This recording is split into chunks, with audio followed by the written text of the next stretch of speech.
شکرگزاری دعا. داوود مزمور.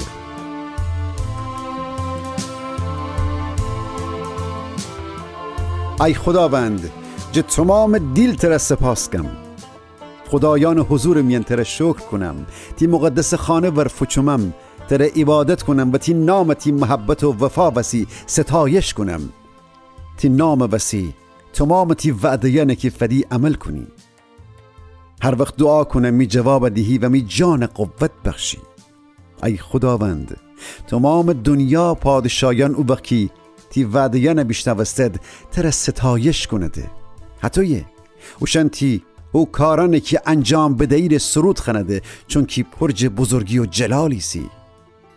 اگه چی خداوند متعالی سه، ولی اوشن کی فروتن ایسده فندیره و اوشن کردکاران کی خوشن گلاس کنده اونی چوم جه لاپوشن نیه.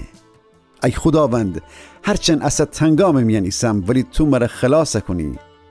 تو می دشمنان تنبیه کنی و مرا تی قدرت مرا نجات دهی. تو می کار خیلی خوب کامل کنی. ای خداوند، تی محبت ابدی ایسه. او کار که شروع بکدی خیلی خوب کامل کن.